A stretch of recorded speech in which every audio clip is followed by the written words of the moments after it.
முடியுமான்னு சொல்லக்கூடிய அந்த அபாரமான திறமை அவங்கள்ட்ட இருக்கு. அப்போ புரிந்து கொள்ளக்கூடிய திறமை என்பது அளவிடவே செய்ய முடியாத ஒரு அடிப்படைக்கு அவங்கள்ட்ட இருக்கு. இரண்டாவதாக இருக்கக்கூடிய அண்டர்ஸ்டாண்டிங். மூன்றாவதாக ஒரு விஷயத்தை அவங்க என்ன செய்வாங்கன்னா உள்வாங்கிக் கொள்வது, கிகரித்துக் கொள்வதுன்னு சொல்லுவாங்க. உள்வாங்கிக் கொள்வது புரிந்துணர்வுல வரக்கூடிய ஒவ்வொரு விஷயம் சொல்லக்கூடிய அடிப்படையிலிருந்து எப்படின்னு சொல்லக்கூடிய புரிந்துணர்வு இருக்கும். இது சம்பந்தமான புரிதல் என்ன, இது சம்பந்தமான சிந்தனை என்னன்னு சொல்லக்கூடிய விஷயத்தை இந்த மக்கள் மத்தியில் அதிகமாக இருக்கக்கூடிய குவாலிட்டி, நல்ல குவாலிட்டி, ரீடிங் குவாலிட்டி இருந்தாலும் சரி, அண்டர்ஸ்டாண்டிங் குவாலிட்டி இருந்தாலும் சரி, ஒவ்வொரு விஷயத்தையும் உள்வாங்கி கொள்ளக்கூடிய புரிந்துணர்வு வாங்கி கொடுக்கக்கூடிய அந்த விஷயம் எல்லாமே. அதுக்கப்புறம் நீங்கள் பார்த்தீங்கன்னா எது இருந்தாலும் சரி பதிவு செஞ்சுக்குவாங்க. மெமரைசேஷன், அபார விதமான மனன மாற்றல். மனன மாற்றல் எவ்வளோன்னு சொன்னால் எதை வேணாலும் எவ்வளோ வேணாலும் கொடுங்க, வாங்கிட்டே இருப்பான். கம்ப்யூட்டரை விட வெறும் ஃபாஸ்ட்டாக வருவான். கம்ப்யூட்டர் தோற்று போகும். இன்னைக்கு இருக்கக்கூடிய சில ஆடியோஸ் வீடியோஸில் நீங்கள் பாருங்கள், குர்ஆனை வச்சு குர்ஆனுக்கு முன்னாடி ஆன்சர் கொடுக்கணும்னு சொல்லி பார்க்கும்போது கம்ப்யூட்டர் தோற்று போகும். கம்ப்யூட்டரில் ஆன்சர் வர்றதுக்குள்ளார அந்த பையங்க ஆன்சர் சொல்லுவாங்க. அத்தனை அளவுக்கு அபாரமான ஆற்றல் இருக்கக்கூடிய வயதில், அந்த வயதில் இருக்கக்கூடிய விஷயங்கள், மனநல ஆற்றல் என்பது சொல்லவே முடியாத அளவுக்கு குவாலிட்டி இருக்கு அவங்க. அந்த மாதிரியான ஒரு விஷயம் இருக்கு அவங்க. சரியா? அடுத்ததாக இவங்கள்ட்ட இருக்கக்கூடிய விஷயம் என்ன, நினைவாற்றல். எதை இருந்தாலும் சரி மறக்க மாட்டாங்க. மனநமாற்றம், மனப்படம், மெமரி பண்ணுறது. ஒரு விஷயத்தை நான் எப்படி மனப்படம் பண்ணணும், இமாம் ஷாஃபி ரஹிமஹுல்லாஹ் பற்றி கேள்விப்பட்டிருப்பீங்க. சரியா? ஒரு முறை ஒரு விஷயத்தை கேட்டுட்டாங்கன்னா போதும். லெசன் ஒரு டைம் ஒரு ஹதீஸை கேட்டுட்டாங்கன்னா, ஒரு இடத்துல உட்காந்துட்டு ஒரு ஹதீஸை கேட்டுக்கிட்டாங்கன்னா அவ்வளோதான், முடிஞ்சு போச்சு, அவங்களுக்கு மனநம் ஆயிடுச்சுன்னு. அத்தனை அளவுக்கு அவர்களுடைய மனநமாற்றம், மனநம் கேட்டாலே மனநம் ஆயிடும். அப்போது சில பிள்ளைங்க இருப்பாங்க வெறும் கேட்க மட்டும்தான் செய்வாங்க. இன்னைக்கு இருக்கக்கூடிய சில பிள்ளைங்கள்ட்ட பாருங்க, ஒரு சில பாடல்களுடைய வரிகள் அல்லது பாடலுடைய டோன் வரும்போது அந்த பாடத்தை எப்படி தான் அந்த பாடம் இருந்தாலும் சரி, அல்லது அந்த கவிதைகள் எது இருந்தாலும் சரி, அதை அப்படியே வாங்கி அவன் சொல்ல ஆரம்பிப்பான். அது ஒரு ஸ்கில் தான், ஏதோ ஒரு வேறு விதத்தில் இருக்கு, அது வேற விஷயம். ஆனால் எப்படிப்பட்ட ஒரு விஷயமா இருக்கு பாருங்க, ஒரு முறை தான் கேட்பாங்க, அதுக்கப்புறம் சொல்ல ஆரம்பிப்பாங்க. அதே நீங்கள் நல்ல விஷயத்துக்கு கொடுக்கணும்னு சொன்னால் கொஞ்சம் பயிற்சி பண்ண வேண்டியது இருக்கு. ஆனால் பயிற்சி பண்ண பிறகு அல்லது நல்ல விஷயங்களில் மட்டும் இருக்கிறீங்கன்னு சொன்னால் அபாரமான ஒரு ஆற்றல் இருக்கும். இமாம் ஷாஃபி ரஹிமஹுல்லாஹ் ஒரு சபையில், மாலிக் ரஹிமஹுல்லாஹ்வுடைய சபையில் இருக்கிறாங்க. 40 ஹதீஸ் கிட்ட இருக்குன்னு அவன் சொல்லிட்டான். யாரு? மாலிக் ரஹிமஹுல்லாஹ் சொல்லிட்டான். அதுக்கப்புறம் இவர் ஒன்றுமே நோட் பண்ண மாட்டேங்கிறாரு, ஒன்றுமே சொல்லவும் மாட்டேங்கிறாரு, பண்ணி கேட்கவும் மாட்டேங்கிறாரு. யார்? இமாம் ஷாஃபி தூரமாக உட்காந்துட்டு பண்ணிட்டார். மாறாக நான் கீழே அந்த தரையில் இருக்கக்கூடிய மண்ணில் விரல்களை வச்சு இப்படி பண்ணிக்கிட்டேன், எழுதிட்டே இருக்கேன். சும்மா அப்படியே அவ்வளோ மட்டும்தான் பண்ணுறேன். அதை பார்த்த அங்கே இருக்கக்கூடிய சபையில் இருக்கக்கூடிய ஷேக் அவர்களுக்கு என்ன ஆச்சு, மாலிக் ரஹிமஹுல்லாஹ்க்கு, நீங்கள் என்ன விளையாடுறீங்க, நீங்கள் எழுதலையா, மற்றவங்க நோட்ஸ் எடுக்கிறாங்க, மற்றவங்க இது செய்கிறாங்க, நீங்கள் பண்ணலையா? அப்போ இமாம் ஷாஃபி ரஹிமஹுல்லாஹ் சொன்னாங்க, நீங்கள் சொன்ன ஹதீஸ்கள் எல்லாமே எனக்கு மனப்பாடம் ஆயிடுச்சு. இப்போது சொல்லுங்க, அதே இடத்துல சொல்லுங்கன்னு சொல்லும்போது அதே 40 ஹதீஸை அவர்கள் சொல்லி காமிச்சாங்க. அப்போதுதான் அந்த அந்த மாணவருடைய திறமை என்னன்னு சொல்லிட்டு மாலிக் ரஹிமஹுல்லாஹ் அறிந்து கொள்கிறார். அந்த மாலிக் யார்? இமாம் ஷாஃபி. இது சொல்லி அடையாளம் வரும் தெரியுமா? அந்த அடையாளத்தை அவங்க வாங்கி தனியாக அவங்களுக்கு பயிற்சி தராங்க. அப்போ இந்த மாதிரியான ஸ்கில்ஸ் அந்த பிள்ளைங்கள்ட்ட, அந்த விஷயங்கள்ட்ட ரொம்ப அபாரமாக இருக்கும். அது மட்டும் இல்லை, ஒவ்வொரு விஷயத்தையும் நீங்க இது செய்யணும் அதை செய்யணும்னு சொல்ல தேவையில்லை. அவங்களுக்கு அதுல ஆர்வம் வந்துருச்சுன்னா போதும், அதுல எண்டு வரைக்கும் தெரியாம இருக்கவே மாட்டாங்க. அந்த அளவுக்கு அந்த பிள்ளைங்கள்ட்ட என்ன இருக்கும்னு சொன்னா, தேடுதல் என்ற ஒரு விஷயம் இருந்துகிட்டே, தேடுதல், தேடி பார்த்துக்கிட்டே இருக்கணும். இதை பற்றி லர்ன் பண்ணிக்கிட்டே இருக்கணும், நான் படிச்சுக்கிட்டே இருக்கணும், இதில் என்ன சொல்ல வராங்கன்னு சொல்லக்கூடிய தன்னையே மறந்து அதில் மூழ்கி செயல்படுவார். நல்ல விஷயம்தான். நல்ல முக்கியமாக என்னன்னா, எது இருந்தாலும் சரி, இன்னைக்கு சில கேம்ஸ் இருக்கு. நல்ல விதத்தில் இருக்குன்னு சொல்லி அது வேற விதமாக வச்சுக்கோங்க. அது கேம்ஸ் இருக்கு, தவறான விஷயம் தான் நமக்கு கொடுக்குது. ஆனாலும் அதில் பாருங்க, ஒரு சில கேம்ஸ்ல எங்க தான் என்னத்தை ஒழிஞ்சிருக்கு நமக்கு தெரியாது, எவ்வளோ பயிற்சி பண்ணாலும் முடியாது. ஆனால் அந்த பிள்ளைங்க எப்படியெல்லாம் இங்கே போனால் இது கிடைக்கும், அங்கே போனால் அது கிடைக்கும், அது போனால் அங்கே கிடைக்கும் சொல்லக்கூடிய எல்லா டெக்னிக்ஸும் எல்லா உள்ள இருக்கக்கூடிய விஷயங்களும் வந்து கண்டுபிடிச்சு வச்சிருக்காங்க. அது மட்டும் கிடையாது, பக்கத்தில் இருக்கிறவங்க டே அது நீ எடுக்கலையா, நீ அதை எடுக்கலையா, நீ அது பிடிக்கலையா, இது வாங்கலையா, அங்கே அது கிடைக்கல, அது விட்டுட்டு வண்டியா, சரி இங்கே போய் இது கிடைக்கும், வழி காமிச்சுக்கிட்டே இருப்பாங்க. இந்த அபாரமான டேலண்ட்டும் திறமையும் வந்து அந்த பிள்ளைக்கு அந்த ஏஜில் வந்து 13 ஏஜ்லேயே இருக்குதுன்னு சொன்னால், அப்போ யோசிச்சு பாருங்க, நம்ம எந்த வயசில் பிள்ளையை வந்து வச்சுருக்கோம், எந்த அபாரமான திறமைகளை வளர்த்து ஒரு பையனை வச்சுருக்கோம் அல்லது பொண்ணை வச்சுருக்கோம்னு வச்சுக்கோங்க. சரியா? நம்ம பையன்களை பற்றி தான் நினைக்கிறோம்னு இல்லை, பொண்ணுங்களும் அப்படிதான். நம்ம மாலிக் ரஹிமத்துல்லாஹுடைய கடைசி காலத்தில் வந்து அவங்களுக்கு அதிகமான நினைவு சில ஹதீஸ்களை வந்து சொல்லிகிட்டே இருப்பாங்க. சில பசங்க முன்னாடி இருக்கும்போது அவங்களுக்கு முன்னாடி சொல்லி காமிப்பாங்க. இப்போ முதுமை வரும்போது ஒரு விதமாக கேட்கறது என்பதெல்லாம் வந்து கம்மியாயிடும். இப்போ இமாம் மாலிக் ரஹிமத்துல்லா கொஞ்சம் கம்மியாக தான் கேட்கும், பக்கத்தில் இருந்தால் நல்லாவும் கேட்கும். தூரத்தில் இருந்து அந்த மாணவர்கள் சொல்லும்போது இவர் கேட்க மாட்டார், சரி அமைதியாக இருந்துகிட்டே இருப்பார். பக்கத்தில் இருந்து ஒரு பின்னாடி திரைக்கு பின்னாடி அவங்களுடைய மகள் உட்காந்துருவாங்க. அப்போ அவங்க என்ன செய்வாங்கன்னா தட்டுவாங்க, இப்படி தட்டி சொல்லுவாங்க, எதுக்கு என்னன்னு சொல்லி கேட்டால் அப்போ சொன்னாங்க, தவறு நடக்குது, தவறு சொல்கிறாங்க. யார்? மாணவர்களுடைய ஹதீஸ்களை சரி செய்யக்கூடிய மாணவி, இமாம் ரஹிமத்துல்லாஹுடைய மகள். அவங்க வந்து சரி பண்ணுறாங்க, தந்தையுடைய இந்த பிரச்சனை இருக்குது, இந்த விஷயம் இருக்குது, இவங்க வந்து இப்படி இருக்கிறாங்கன்னு சொல்லி தந்தைக்கு எச்சரிக்கை பண்ணுறாங்க. அப்போ மீண்டும் அவர் கேட்பார், முன்னாடி கூப்பிட்டு சரி பண்ணுவார் அந்த விஷயத்தை. அப்போ பெண்களில் மட்டும் கிடையாது, இமாம் மாலிக் ரஹிமத்துல்லாஹ் மட்டும் கிடையாது, இப்படி பல நபர்கள் இருக்கிறாங்க. சரியா? இமாம் மௌதுயுடைய மனைவி, அவங்களும் நம்ம சயீத் பின் முஸையிபுடைய மகள். சயீத் பின் முஸையிப்னு சொல்லக்கூடிய மாபெரும் ஃபகீ, அவங்களுடைய மகள் பார்த்தீங்கன்னா மதீனாலேயே வந்து மிக பெரிய ஒரு ஆலிமா, ஃபத்வா கொடுக்கக்கூடிய நபர்கள். அவுஸி இமாம் வந்து சயீத் பின் முஸையிபுடைய ஒரு மாணவர். திடீர்னு சொல்லிட்டு ஒரு நாள் வராங்க, 3 நாள் கழிச்சிட்டு வராங்க, 3 நாள் 4 நாள் கழிச்சிட்டு வராங்க. அப்போ கேட்கும்போது இல்லை என் மனைவி இறந்துட்டாங்க, அதனால தான் நான் வரலைன்னு சொல்லி கிளாஸில் சொல்கிறாங்க. அப்போ மீண்டும் பார்த்து சாயந்தரத்துக்குள்ளார போகும்போது இரவு மக்ரிப் நேரத்துக்கு பார்த்தீங்கன்னு சொன்னால் என்ன செஞ்சுருக்காங்க, சயீத் பின் முஸையிப் அவங்களுடைய மகளை கூட்டிட்டு போய் முன்னாடி இருக்காங்க. கதவு திறந்து பார்த்து அவங்க நிற்கிறாங்க. உடனே வந்து இமாம் மௌதுயி பயந்துட்டாங்க, என்னன்னு சொல்லி உடனே சொன்னாங்க, இது என்னுடைய மகள், நீங்கள் திருமணம் பண்ணிக்கிங்க. அவங்க வந்து ஆலிமா இருக்காங்க, ஃபகீஹா இருக்காங்க. அப்போ சொல்லி காமிக்கிறாங்க. அப்போது முடிஞ்சு எது திருமணத்துடைய சொல்ல விஷயம். அடுத்தது என்னன்னு சொன்னால், மறுநாள் வந்து அவங்க ஷேக்குடைய சயீத் பின் முஸையிபுடைய பாட வகுப்புக்காக தயாராகி போயிட்டு இருக்காங்க. எங்கே போகிறீங்க? மனைவி கேட்குறேன், எங்கே போகிறீங்க? என்ன சொல்கிறாங்க, நான் படிக்க போகிறேன். அங்கே எதுக்கு படிக்க போகிறீங்க? இங்கே வாங்க, நானே சொல்லிக் கொடுக்குறேன்னு சொல்லி அந்த ஹதீஸ்களை தன் மனைவி சொல்லிக் கொடுக்குறான்.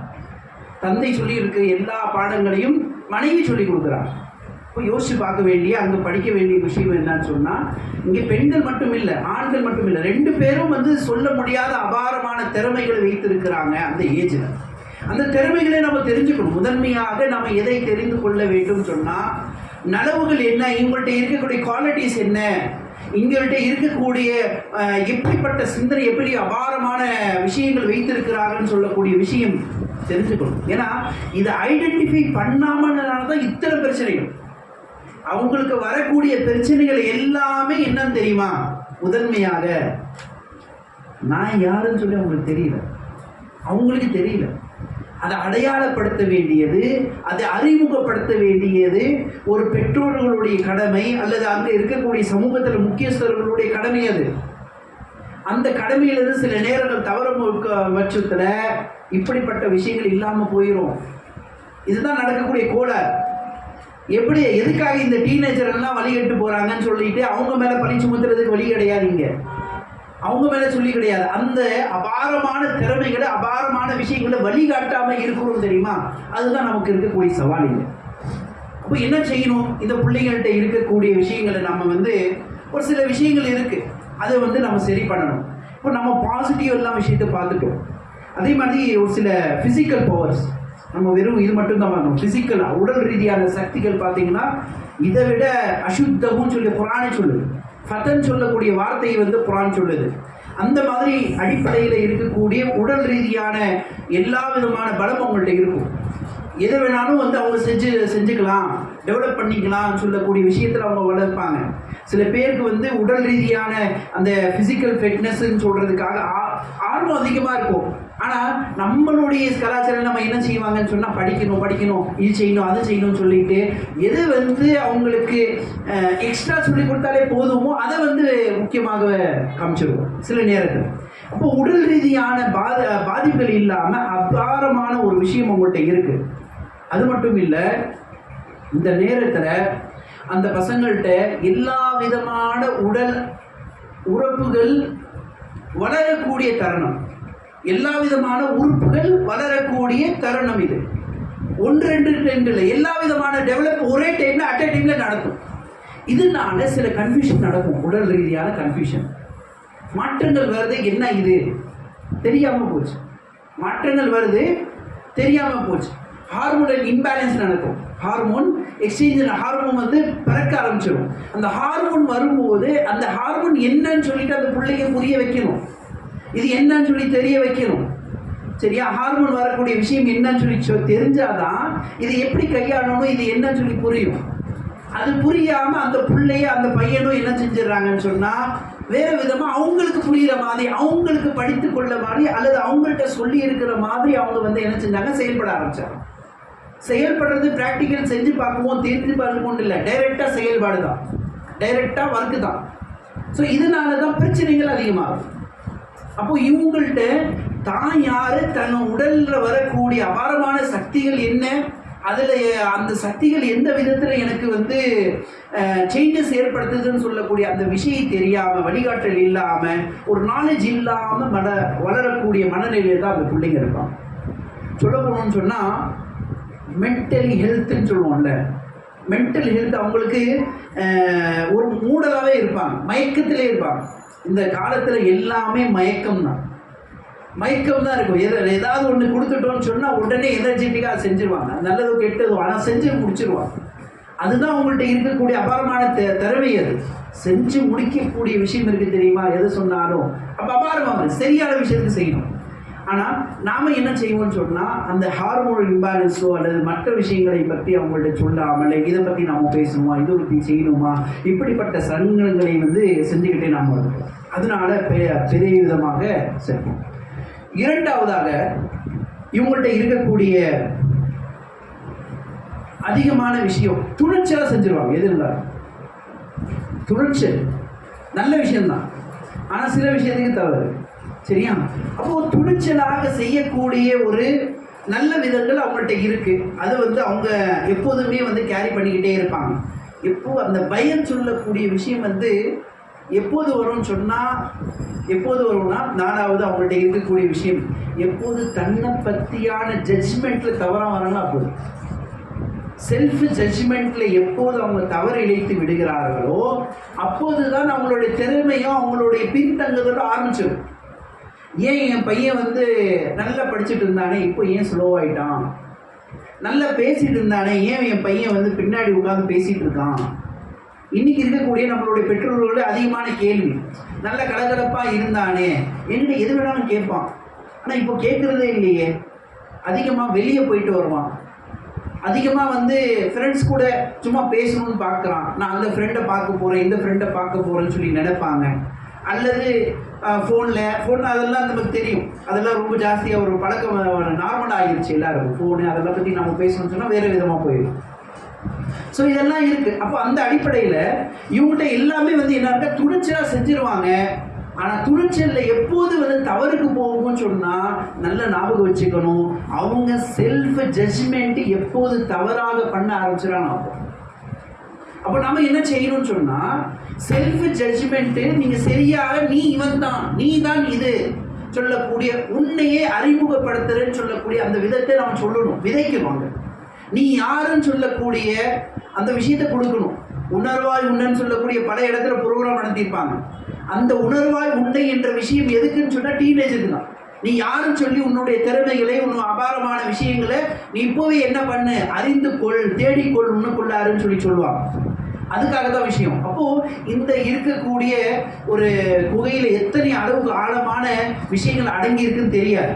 அந்த விஷயங்களை வெளிப்படுத்துறதுக்கு தான் அந்த விஷயம். அப்போ என்ன செய்யணும்னா, உன்னை பற்றி நீ எப்படி எல்லாம் இருக்குதுன்னு சொல்லி வெளிப்படுத்த வைக்கணும். நான் அந்த வேலையை தான் நம்ம வைக்கணும். ஆனால் நாம என்ன செய்வோம்னு சொன்னால், இல்லைப்பா நீ உங்ககிட்ட இந்த திறமை இல்லை, உங்ககிட்ட இந்த ஸ்கில்ஸ் இல்லை, உங்ககிட்ட இந்த விஷயம் நீ படிச்சுக்கல, நீ என்ன செய்ய, அங்கே போய் படி, அங்கே போய் தேடு, அங்கே போய் போன்னு சொல்லிட்டு நம்ம என்ன செய்யணுமோ அவங்கள்ட்ட ஒரு விதமாக செய்யணும். வேணும், அது தேவை தான். ஆனால் அது வேறு விதமாக நம்ம செய்யணும். அது வேறு விதமாக செய்ய வேண்டியது, வழிகாட்ட வேண்டியது இருக்கு. உதாரணத்துக்கு ரபியத்துல் ராயின்னு சொல்லிட்டு ஒரு மார்க் அறிஞர், அவர் கிளாஸ் நடத்திட்டு இருக்காரு.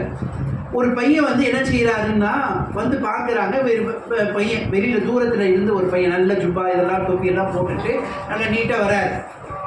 பார்க்குறாங்க, யார், ரபியா கிளாஸ் நடத்திட்டு இருக்காங்க. அவங்க அம்மா சொல்றாங்க என்னன்னு சொன்னா, இது பாருங்க அந்த ரபியா அவர் ஆலிம், இவங்க அவங்க காலத்தில் படித்த ஒரு சகோதரி. இப்போ சொல்ற ஹாதா ரபியா, நீங்க உங்கள்கிட்ட போய் என்ன பண்ண, அதவை கற்றுக்குவோம். அல்லிம் ஃபில் அதப், ஃபர்ஸ்ட் நீ என்ன போய் நீ அதவை கற்றுக்கோ. கப்ல அந்த அல்லிவன் குர்ஆனை கற்றுக்கிறதுக்கு முன்னாடி, குர்ஆனை கற்றுக்கிறீரோ இல்லையோ முன்னாடி, அதுக்கு முன்னாடி என்ன செய்ய, அதவை அவர்கிட்ட இருந்து கற்றுக்கோன்னு சொல்லிட்டு ஒரு நபர்கிட்ட அடையாளம் பண்ணுறான். இங்கே நீ அதவை கற்றுக்கோன்னு சொல்லிட்டு விஷயத்தில் அவர்கிட்ட போய் படிச்சுக்கணும்னு நான் சொல்லலை, அவர்கிட்ட இருந்து நீ எதை படிச்சுக்கணும்னு சொல்லி அதை சொல்கிறாங்க. சரியா, வாங்க இங்கே. சரி, அப்போ இந்த ஒரு விஷயம் அவங்க என்ன செய்யறாங்கன்னு சொன்னா வழிகாட்டுறாங்க. எந்த விஷயத்துக்கு யாருக்கிட்ட போய் என்ன செய்யணும், எப்படி செய்யணும்னு சொல்லக்கூடிய அந்த வழிகாட்டல் மிக துல்லியமாக இருக்க வேண்டும். இதை தான் சொல்ல வர. இப்போ வழிகாட்டுறது மிக துல்லியம் இல்லைன்னு சொன்னா அந்த பிள்ளைங்க போய் அவங்கள ரோல் மாடலா எடுத்துக்குவாங்க.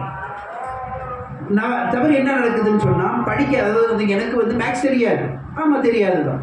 எனக்கு இங்கிலீஷ் தெரியாது, யார்கிட்ட போய் படிச்சுக்கணும், மேக்ஸ் டீச்சர்ட்டு. யார்கிட்ட போய் இங்கிலீஷ் படிச்சுக்கணும், இங்கிலீஷ் டீச்சர்ட்டு. அப்போ அவங்கள தான் என்ன பண்ணிக்குவாங்க, ரோல் மாடலாக எடுத்துக்குவாங்க. அப்போ ரோல் மாடல் நான் யாரை எடுத்துக்கொள்ள வேண்டுமோ அவர்களை எடுத்துக்கொள்ளாமல், யார் ரோல் மாடலுக்கு தகுதி இல்லையோ அவரை எடுத்துக்கிறேன். இந்த வழிகாட்டுறது யாரு, நாம தான். யார் டியூஷன் சென்டர் காமிச்சது, நாம தான். பட் தவறு நம்ம கிட்ட இது இல்லை. நம்ம அவங்கள்ட்ட இருக்கக்கூடிய ஒரு விஷயத்தை கலைப்பதற்காக முயற்சி செய்யறோம். அந்த ஒரு விஷயத்துல சில வழிகாட்டலுடைய விஷயங்கள் நம்ம சொல்லாம இருக்கிறோம், அவ்வளவுதான். இங்க தவறு செஞ்சுட்டோம்னு கிடையாது. இங்க இன்னும் துல்லியமாக செய்யக்கூடிய ஒரு விஷயத்தை நம்ம மறந்துட்டோம், அவ்வளவு. சில ஞாபக மறதி ஏற்பட்டுச்சு, சில கோளாறு, சில விஷயமான சில நபர்கிட்ட இருக்கலாம், சில நபர்கிட்ட இல்லாமல் போகலாம். ஸோ இது தெரிந்து கொள்ள வேண்டிய விஷயம். அப்போ இங்கே நம்ம செய்ய வேண்டியது, துணிச்சலாக செய்வான். அவன் செல்ஃப் ஜட்ஜ்மெண்ட்டாக அவனை பற்றி தெரிஞ்சுக்குவான்.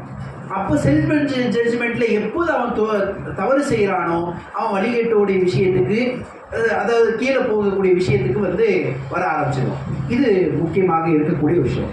அப்போ முக்கியமாக அந்த காலத்தில் இப்படி போகும்போது அவனுக்கு நடக்கக்கூடிய ஒரு விஷயம் என்ன நடக்கும்னு சொன்னால், இந்த பருவம் ரொம்ப கஷ்டமோ, இந்த பருவம் ரொம்ப கஷ்டமோ, என்னம்மா இப்படி கூட பாடாப்படுத்துறீங்க, அங்கே போ, அதை படி, இங்கே போ, இங்கே படி, இதை போ, அதை செய், இது பண்ணு, அது பண்ணு, இப்படியே செஞ்சுக்கிட்டே இருக்கிறதுனால அவன் என்ன மூடு அவுட் ஆகிடுவான்.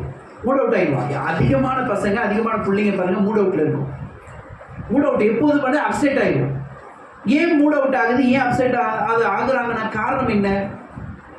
காரணம் என்னன்னு சொன்னா, இந்த பருவத்துல 6th ல இருந்து 12th வரைக்கும் அவங்க என்ன செய்யணும், படிக்கணும் மட்டும்தான், வேற எதுவுமே இல்லை.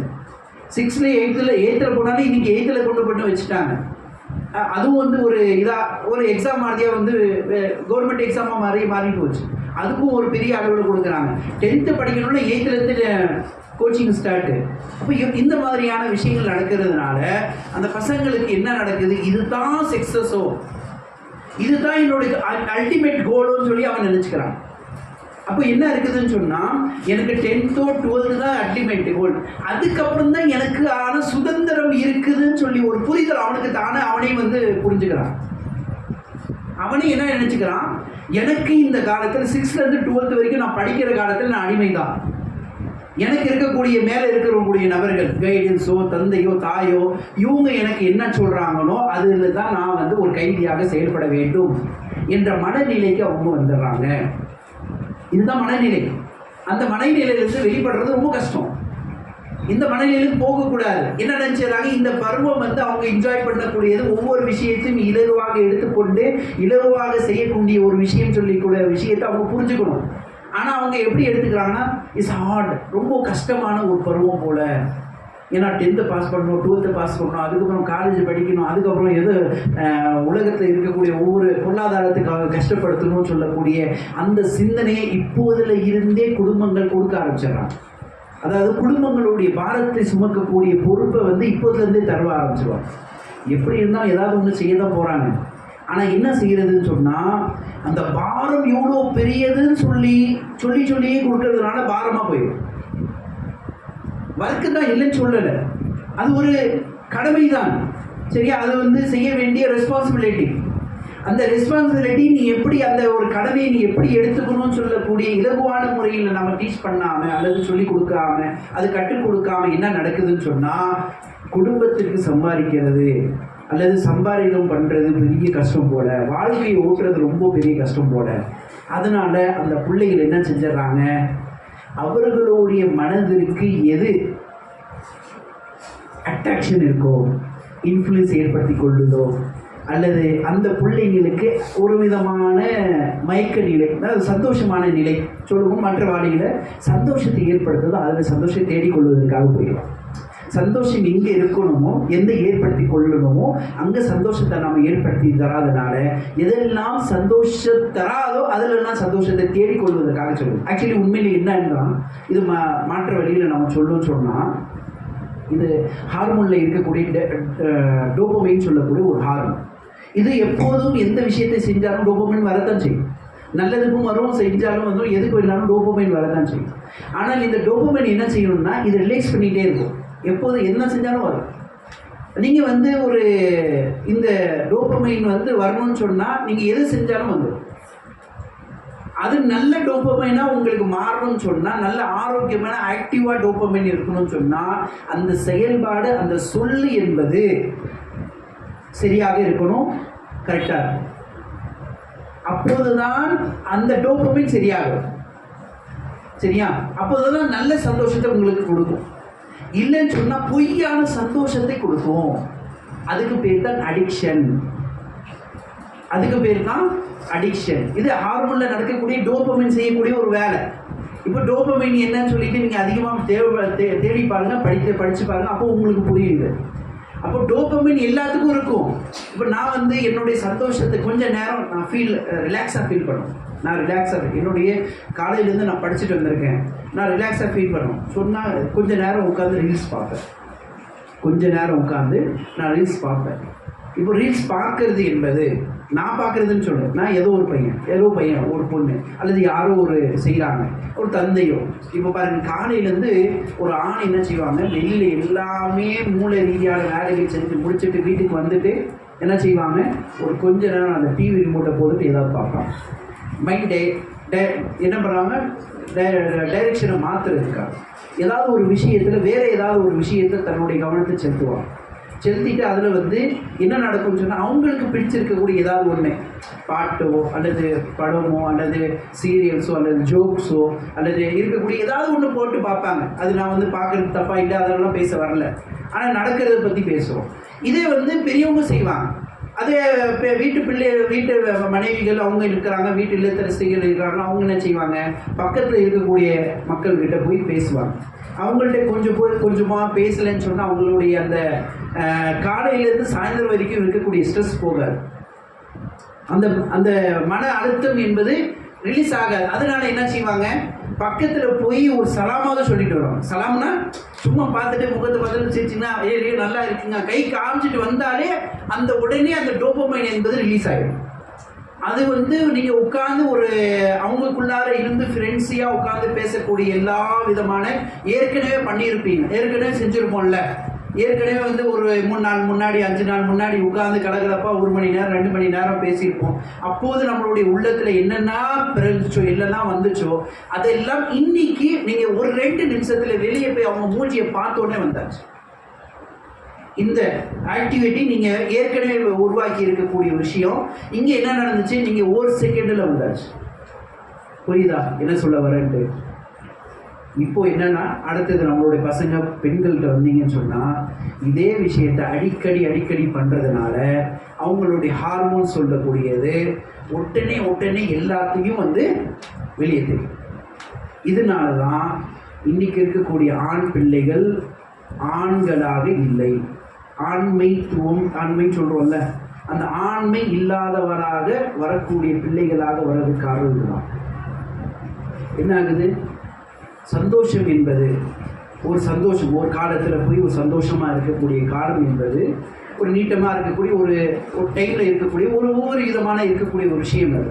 ஆனால் அது வந்து ஒன்றுமே இல்லாமல் ஒரு வித்தின் எல்லாமே போகிறதுக்கான ஒரு சில நொடிகளில் போகிறதுக்கான ஆண்மை இல்லாமல் பரிவிதமான குற்றச்சாட்டுகளுக்கு எல்லாத்துக்கும் ஆளுகிறதுக்கான காரணங்கள் இங்கேருந்து தான் ஆரம்பிக்கும்.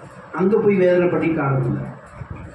இங்கே என்ன செய்யலாம், எனக்கு சந்தோஷத்தை கிடைக்கணும் என்பதற்காக, நான் மகிழ்ச்சியாக இருக்கணும் என்பதற்காக ஒரு சில விஷயத்தை அவன் செய்கிறதுனால அவனுடைய நேரோ சிஸ்டம், உடலில் இருக்கக்கூடிய நரம்பு ஆற்றல் எல்லாமே வந்து பலகீனப்பட்டு போயிடுது. அதனால நீங்கள் வித்தின் ஒரு நிமிஷத்துலேயே முடிஞ்சு போயிடும் எல்லாமே. இந்த மாதிரியான ஒரு நிலைமை கடைசி நிலைமைக்கு வரைக்கும் வந்துடும். இது ஆண்களுக்கு. இதே பெண்களுக்குன்னு சொன்னால் பெண்கள் பெண்ணினம் சொல்லுவோம், பெண்ணுத்துவம் சொல்லுவோம்ல, அந்த பெண்ணுன்னு சொல்றது ஒரு பூ மாதிரி, சரியா? அந்த ஒரு விஷயத்தை வந்து அவங்க உணராமல் போவாங்க. அது இல்லைன்னா இல்லாத மாதிரி ஆகிடும். சில பேருக்கு எப்படின்னாக்கா அவங்க பெண்ணே இல்லைன்னு நினச்சிக்குவாங்க. நான் ஒரு மனிதன், அவ்வளோதான். அப்போ பெண்ணுன்னா என்னன்னு சொல்லக்கூடிய ஒரு விஷயத்தை அவங்களுக்கு புரிந்து உணர்வு இல்லாமல், அவங்களுடைய அந்த எதுக்கு அவங்க யார் எதற்காக சொல்லக்கூடிய அந்த உணர்வு இல்லாமல் அவர்கள் வேறு விதமாக இருக்கக்கூடிய அடிப்படைக்கு போயிடுவாங்க. ஸோ இந்த கடைசி கட்டத்துக்கு வரைக்கும் வந்து வழிவகுக்கிறது தான் இது. நான் சொல்கிறது சாதாரண விஷயம் கிடையாது. அப்போ பாதிப்பு வந்து ரொம்ப டீப்பாக கொடுக்கும். ஆனால் அதோடைய அடிப்படையை ஆரம்பத்தில் பார்த்தீங்கன்னு சொன்னால் எங்கே இருக்குதுன்னா இங்கே தான். துணிச்சலாக செய்யணும்னு சொல்லி நினைக்கும் போது அவர்கள் பற்றி எல்லா வேலையும் செய்வாங்க. ஆனால் அதே நேரத்தில் அவங்களுக்கு நான் இதை செஞ்சிருவோனோ இந்த ஒரு தயக்கம், சரியா? அடுத்ததாக 5வது முக்கியமாக சந்தேகம், டவுட் தெம் செல்ஃப். தன்னை பற்றியான டவுட். நான் என்ன செய்ய முடியுமா? வாப்பா அம்மா என்ன செய்வாங்கனாக்கா, சின்ன பையன் ஒரு பையன் ஏதாவது பிள்ளைங்க வந்து என்ன செய்வாங்க, கண்ணாடி கிளாஸ் எடுத்துகிட்டு வருவாங்க. கண்ணாடி கிளாஸு தண்ணி எடுத்துகிட்டு வருவாங்க, அதை டீ குடிச்சிட்டு போவாங்க. கொடுக்கும் போதே கீழே போட்டுறாத, நிச்சயமாக அவன் போடுவான். இப்போ என்ன நடக்குதுன்னு சொன்னால், கீழே போடாதேன்னு சொல்லக்கூடிய அந்த விஷயம் வந்து கீழே போடுங்கன்னு சொல்லி கொடுத்துருக்கீங்க, சரியா? இப்போ நீங்கள் என்ன பண்ணியிருக்கணும், இங்கே என்ன நடக்குதுன்னு சொன்னால், ஆக்சுவலி இந்த டவுட்டு, ஒரு தன்னை பற்றியான டவுட்டு நான் எங்கேருந்து கிரியேட் பண்ணுறேன், எங்கேருந்து எனக்கு வருதுன்னு சொன்னால், சின்ன வயசில் இதுக்காக தான் நான் வந்து ஏஜுக்குன்னு சொல்லிட்டு நான் கேட்டிருந்தேன் உங்கள்கிட்ட. ஏஜ் எப்போது ஆரம்பிக்குதுன்னு சொல்லி, டீனேஜர் ஒரு ஏஜ் 13 தப்பு. அது 7 வயசுலேருந்து ஆரம்பிச்சது, 6 வயசுலேருந்து ஆரம்பிச்சிருச்சு, சரியா? அதுக்கு முன்னாடியே நீங்கள் சில விதைகள் போட்டுருவீங்க. என்ன, 5 வயசில் சில விஷயங்கள் தூக்குவான், சில விஷயம் எடுப்பான். அதை உடைச்சிடாத, அதை மேல ஏறிடாத, ஏறு பார்த்து கவனமா இருக்கு. ஆனால் அங்கே வந்து என்ன செய்யணும்னு சொன்னால், நம்மளுடைய நெகட்டிவான கமாண்ட்ஸ் தான் அவனை வந்து தன்னை பற்றியான சுயநலம், சுயமாக இருக்கக்கூடிய ஆளுமை பற்றியான டவுட்டு, சந்தேகங்கள். நான் இதை செஞ்சிருவேனா, இது என்னால் பண்ண முடியுமா, இதனால் என்ன சாதிக்க முடியுமா, இது நான் இது படிக்க முடியுமா என்னால், இல்லை 10th நான் பாஸ் பண்ண முடியுமா, இந்த மேக்ஸ் இருக்கு இது எனக்கு புரியுமா. இப்போ நாமளே சொல்லும் போது உங்களுக்கு மேக்ஸ் தெரியாதா, அது பெரிய ஃபார்முலா வரும், அது பெரிய இதாக வரும்னு சொல்லி நாமளே முன்னாடி சொல்லியிருக்கோம். அதனால தான் அவன் என்ன நினைப்பான், அது பெருசாக நினச்சிக்குவான். இது பெரிய ஒரு சப்ப மேட்டர்னு சொல்லிட்டு அவன் முன்னாடி சொல்லி கொடுத்து அவங்க கரெக்டாக அது சில விஷயங்கள் இருக்கலாம், போகும்போது அவன் பார்த்துக்குவான். அவன் எப்படி அதை புரிஞ்சுக்கணும்னு பார்த்துக்குவான், எப்படி மனப்பாடம் பண்ணணும்னு அவன் பார்த்துக்குவான். ஆனால் முன்கூட்டியே அவன் பெரிய அடிப்படையில் நம்மளோட ஜட்ஜ்மெண்ட் அவனுக்கு திணிக்கும். இங்கே நடக்கக்கூடிய மேஜரான விஷயம் என்ன. உண்மையிலே என்ன நடக்குதுன்னா, நாம் எதெல்லாம் அனுபவப்பட்டிருக்கோமோ அதெல்லாம் நம்ம உண்மையிலே நல்லது தான் செய்ய போகணும்னு நினைக்கிறோம். என்னுடைய பிள்ளைகளுக்கு நான் எதெல்லாம் பட்டு வந்திருக்கணும் அது என்னுடைய பிள்ளைக்கு வரக்கூடாதுன்னு நினைக்கிறோம். ஆனால் இந்த நினைப்பு தான் அந்த பிள்ளைகளை வர்றது கெடுக்குது. இந்த நினைப்பை என்ன செய்யுதுன்னு சொன்னால், சில விதமான அபாரமான சக்திகள், அபாரமான திறமைகளை அவங்கள்ட்ட வரவிடாமல் தடுக்கிறதுக்கான ஒரு தடை அங்கேருந்தே ஆரம்பிச்சிடும். புரியுதா? நம்ம பிள்ளை எப்போது தொழுகைக்கு ஏவணும்னு சொல்லிக்கூட இஸ்லாமிய மார்க்கம் வழிகாட்டுது. 7 வயசுல அந்த பிள்ளைகளுக்கு தொழுகையை சொல்லிக் கொடுக்கணும். தொழுகை தான் முக்கியமா? 7 வயசு எங்கே இருக்குது? 13 வயசு எங்கே இருக்குது? எத்தனை வயசு முன்னாடி நம்ம தொழுகை சொல்கிறோம்? ஒரு பருவம் வரக்கூடிய வயசுன்னு சொல்லக்கூடிய, சரி ஆண் பிள்ளைக்கு இருந்தாலும் சரி, பருவம்னா உங்களுக்கு என்னன்னு தெரியும், ஏஜ் அட்டன் பண்ணுறதுனா என்னன்னு தெரியும். இன்னைக்கு ஆண் பெண் பிள்ளைக்கு எல்லாருக்கும் தெரியும். அந்த ஏஜ் அட்டன் பண்ணுறது எப்போது நடக்கும்? அதுக்கு 7 வயசுலேருந்து ஆரம்பமா? இப்போ யோசிச்சு பாருங்க, சிந்தனை பண்ணி பாருங்க. அவங்களுடைய ஹார்மோனுடைய சுரப்பிகள் ஆரம்பிச்சாச்சு, விதைகள் போட ஆரம்பிச்சாச்சு. அவங்களுடைய உள்ளார்ந்து இருக்கக்கூடிய சில விதமான டெவலப்மெண்ட் நடக்க ஆரம்பிச்சாச்சு. முழுமைத்துவம் போய் பெறது அங்கதான். 13 வயசு பிள்ளைங்க, 13 வயசு பையன் அவன் ஏஜ் அட்டன் பண்ணிட்டான். இப்போ அந்த பிள்ளையோ அந்த பெண்ணும் திருமணம் பண்றதுக்கு வாய்ப்பாயாச்சு. திருமணம் பண்ண முடியும்னு சொன்னா நீங்க என்ன புரிஞ்சுக்கணும்? எல்லாமே டெவலப், அவங்களுடைய உடல் ரீதியான டெவலப்மெண்ட், மென்டல் ரீதியான டெவலப்மெண்ட், பிசிக்கல் ரீதியான டெவலப்மெண்ட் எல்லாமே நடந்தாச்சு, எல்லாமே முடிஞ்சாச்சு. அவங்களுடைய உடல் எல்லாமே தயாராயாச்சு அடுத்த கட்டத்துக்கு. ஒரு கட்டத்தில் எல்லாமே வளர்ப்பு என்பது அவங்களுடைய உடல்ல இருக்கக்கூடிய எல்லாமே வளர்ந்து முடிச்சாச்சு. இதுக்கப்புறம் வளர்றது எதுவுமே இல்லை. அதன் திறமை தான் கூட்டிகிட்டே போக வேண்டியது. இந்த இடத்துல உட்காந்துட்டு நம்ம அவங்கள பற்றி என்ன சொல்லிட்டோம், பேசிட்டு இருக்கோம். இதுதான் நம்ம செய்யக்கூடிய தவறு. அப்போது நாம் எங்கே செய்யணும்னு சொன்னால், அதுக்கான விதைகள் எங்கே ஆரம்பிக்கிறதோ அங்கேருந்து சொல்லுவாங்க. இப்போது திருமணம் ஆகிறதுக்கு முன்னாடி நம்ம திருமணத்துடைய விஷயங்கள் பேசி தரும்போது என்ன செய்வாங்க, ஒரு குழந்தையை வளர்க்கணும்னு சொன்னால் அந்த குழந்தையை வளர்ப்பதற்கு முன்னாடி எப்போதுலேருந்து தயாராகணும்னு சொல்லுவாங்க. எப்போதுலேருந்து தயாராகணும்? ஒரு குழந்தையை நான் நல்ல ஆரோக்கியமாக வளர்க்கணும், எப்போதுலேருந்து நான் தயாராகணும்? புரியல. கருவில் இருக்கும்போது, தாய்ப்பால் கொடுக்கும்போது. புரியல.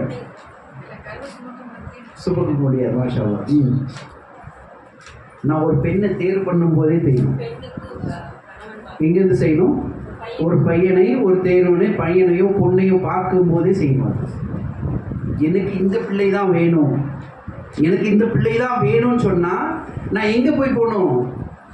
நான் எனக்கான துணைவியை தேர்வு பண்ணும் போதே பண்ணணும். அதுக்காக தான் சாலியான துணைவியை, சாலியான நபர்கள் வேணும்னு சொல்கிறது. சலாஹுத்தீன் ஐயூபி தெரியுமா? யார் சலாஹுத்தீன் ஐயூபி? கொர்சீடு போர்கள், சிலுவை யுத்தங்கள் கேள்விப்பட்டீங்களா? வரலாற்றில் கேள்விப்படல. பைத்துல் மக்தீஸ் வெற்றி பெற்றவர், சரியா, மீட்டெடுத்து கொடுத்தவர் சலாஹுத்தீன் ஐயூபி. யார்? அவங்க தான் இருக்கக்கூடிய. யார் அவங்க? நான் சொல்லிட்டு அவங்க தான் வெற்றிப்படுத்தி கொடுத்தாங்க. நமக்கு பைத்துல் மக்தீஸ் நம்ம கையில் கொடுத்தாங்க. இன்னைக்கு இருக்கிறது இல்லையோ அது வேற விஷயம், சரியா. யார் அவங்க? அவங்களுடைய ஜனாசா, அவங்களுடைய கபரில் பிரிட்டிஷுடைய படைகளுடைய தளபதி இருந்து சொன்னார், இந்த மாதிரி ஒரு பையன் அடுத்த தலைமுறைக்கு வரக்கூடாதுன்னு. என்ன சொன்னார்? இந்த மாதிரி ஒருத்தன் அடுத்த தலைமுறையில் வரக்கூடாது, அவங்களுடைய தோல் வேணும், நான் முஸ்லீமாக இருக்கணும், ரத்தம் பிரிட்டிஷோட ஆங்கிலேயத்தோடு இருக்கணும்னு சொல்லி அவருடைய அந்த கபரு மேலே காலை வச்சுட்டு சொன்னாங்க. இன்னைக்கு செயல்படுத்தி காமிச்சிருக்காங்க. நான் சாதாரணமாக சொல்ல வரல உங்களுக்கு. சரி, நம்ம சொல்ல வந்த விஷயத்துக்கு போயிடுவோம். அந்த சலாஹுத்தீன் ஐயூபி 17 வருஷம் போராடினாங்க, சரியா. எதுக்காக போராடினாங்க? தன்னுடைய இளமை பருவத்தில் தான் இருந்தாங்க. மஸ்ஜித் அக்ஸா மீட்டு எடுப்பதற்காக.